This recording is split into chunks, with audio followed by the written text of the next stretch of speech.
चलते हैं।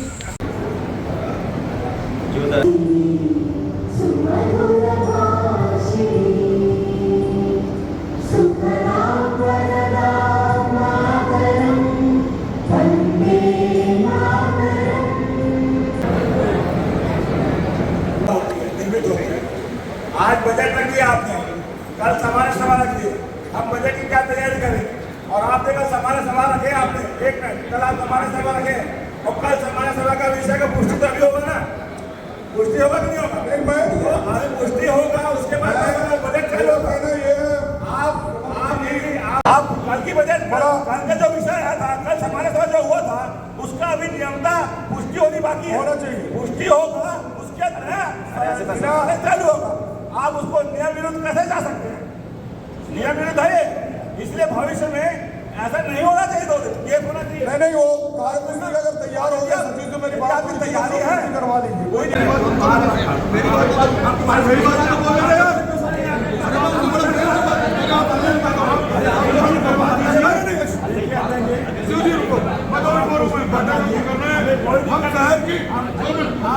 लाते क्यों हो? क्यों पैदा करते हो? बस ये बोल रहे हो, अगर मान लो सुधार कर देंगे। आज नगर निगम का द्वितीय बजट प्रस्तुत करते हुए मुझे अत्यंत प्रसन्नता है। राजनांदगांव शहर को एक विकसित शहर बनाने के दृष्टिकोण से केंद्र शासन, राज्य शासन और नगर निगम मिलकर के अनेक योजनाओं को संचालित करने की दिशा में हमने एक कदम आगे बढ़ाया है। निश्चित रूप से राजनांदगांव शहर डॉक्टर रमन सिंह जी के 15 वर्षों के कार्यकाल में काफ़ी विकास के कार्य हुए हैं। गत वर्ष भी काफ़ी विकास के कार्य हुए हैं और आने वाले वर्षों में भी विकास के कार्य होंगे। प्रमुख रूप से मैं सड़कों की बात करूंगा। जहां सड़कें बनती है वहां विकास पहुंचता है।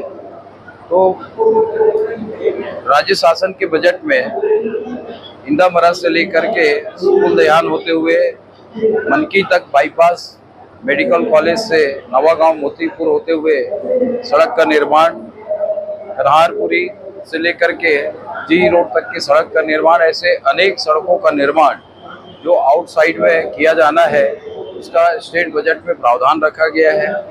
स्टेट बजट में ही हमारे वाटर सप्लाई के दृष्टिकोण से एनीकट की ऊंचाई बढ़ाने के लिए, मोंगरा बैराज से रॉ वाटर लाने के लिए प्रावधान है जो वित्त विभाग के पास लंबित है। साथ ही शहर के पेयजल व्यवस्था को दुरुस्त करने की दृष्टि से हमने इस वर्ष 3 नवीन टंकी का निर्माण करने का प्रावधान रखा है। हमारे शहर के सबसे ज़्यादा प्रभावित इलाके में नवागांव वार्ड नंबर नया ढाबा वार्ड नंबर 4 है। वहाँ पर टंकी, चिखली से गौरी नगर के बीच में टंकी का निर्माण, एक टंकी का निर्माण हम गोकुल नगर के आसपास करने के लिए प्रावधान रखे हैं। उसमें राइजिंग लाइन, डिस्ट्रीब्यूशन लाइन और एक ट्रीटमेंट प्लांट का भी प्रावधान रखा है ताकि शहर के कुछ हिस्सों में पेयजल की जो दिक्कत है वो पूर्ण हो सके।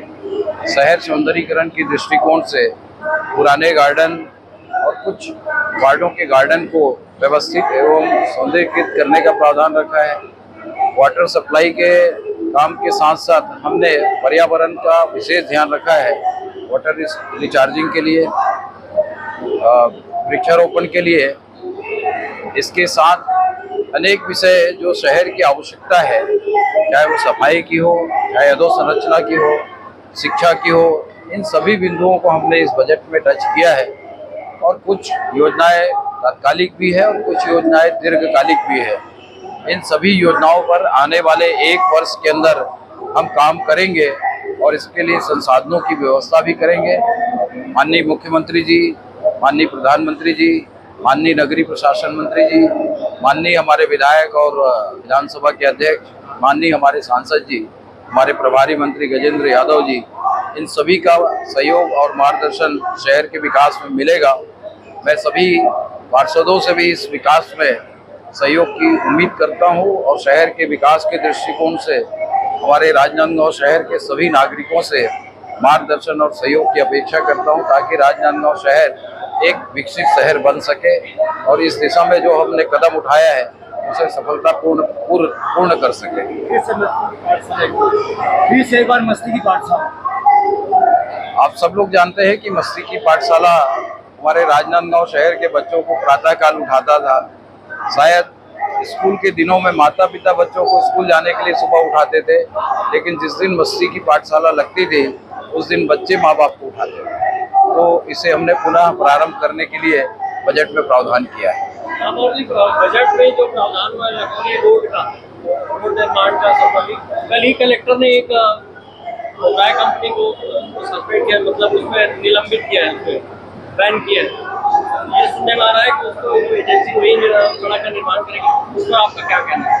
नहीं, लखोली रोड का जो चौड़ीकरण का कार्य है वो स्टेट बजट में है और स्वाभाविक रूप से शहर के आउटर में विकास की संभावनाएं ज़्यादा है, क्योंकि शहर कॉम्पैक्ट हो चुका है। शहर पूरी तरीके से अब शहर के बीच में ओपन स्पेस नहीं है और शहर का विस्तार जो है आउटर हिस्सों में होंगे, इसलिए शहर के आउटर हिस्सों में सड़कों के निर्माण का कार्य के लिए ज़्यादा प्रावधान किया गया है। जहाँ तक निलंबन का सवाल है वो जिलाधीश ने कल किया होगा। कल सामान्य सभा की बजट में व्यस्त रहने की वजह से इसका डिटेल मैं अभी नहीं समझ पाया।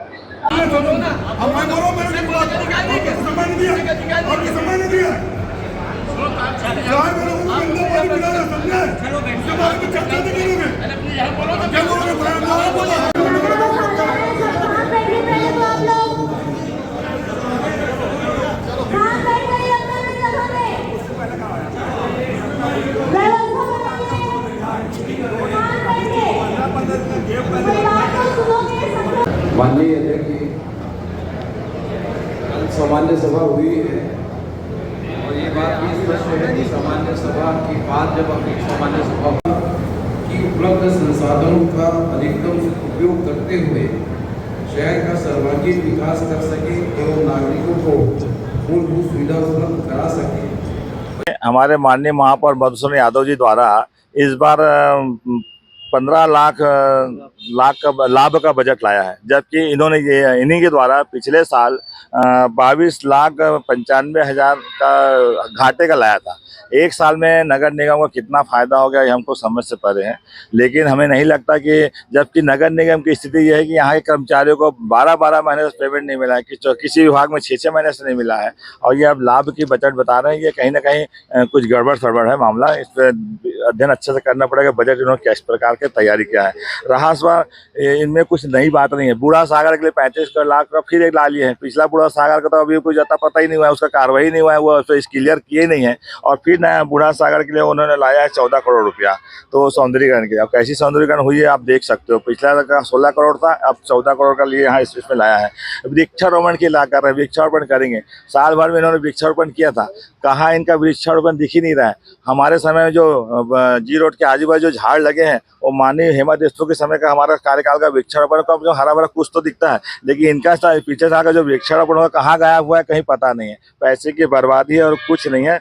इन्होंने ये क्रिकेट टर्फ खेलने युक्त बनाने की बात कही है नया कैब, तो वो कहाँ बनाएंगे। एक तो स्टेडियम संभाल नहीं रहे, क्रिकेट स्टेडियम में संभाल ही नहीं इनका, और बनाएंगे कहते केवल पैसे को दुर्गति कर रहे हैं और कोई धरातल में कोई काम नहीं। पिल्ले जी, मस्ती का पाठशाला पिछले वाला वही झूला में यही कराते थे वहाँ पर, मस्ती का पाठशाला सुबह सुबह संडे को, और खुद वहाँ कितने लोग गिर गए थे टूट के वो झूला में। तो इनका केवल सपना दिखाने का काम, हमारे महापौर बहुत अच्छे हैं, केवल बड़ी बड़ी सपना दिखाते हैं, धरातल में कुछ नहीं है। बस बजट है, पेश करना है, पेश कर दो, होगा कि नहीं होगा वो बात की बात है।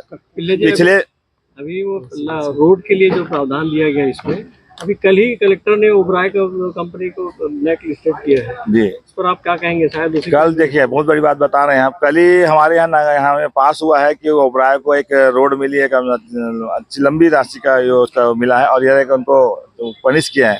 तो इनके ठेकेदार भी इन्हीं के हिसाब से आते हैं, इन्हीं के ठेकेदार है वो नालंदा विश्वविद्यालय बना रहे हैं, वो अभी तक पूरा नहीं हुआ, जबकि वो बोले 6-7 महीने पूरा करके दे दूंगा। माननीय रमन सिंह जी से थपथपाए उनका पीठ और अभी तक पूरा नहीं हुआ और उन्हीं को अभी ऑडिटोरियम बनाने का उनको वो दे दिया गया है। तो इन्हीं के चहते लोग को काम दिया जा रहा है, इन्हीं के चहते ही काम करेंगे, दूसरा कोई नया दिखता नहीं यहाँ पे। तो सब में भ्रष्टाचार नजर आती है, लेकिन केवल शासन का पैसा दुरुपयोग जा रहा है। ये राजनांदगांव के लिए एक अच्छा मैसेज नहीं है। खेल की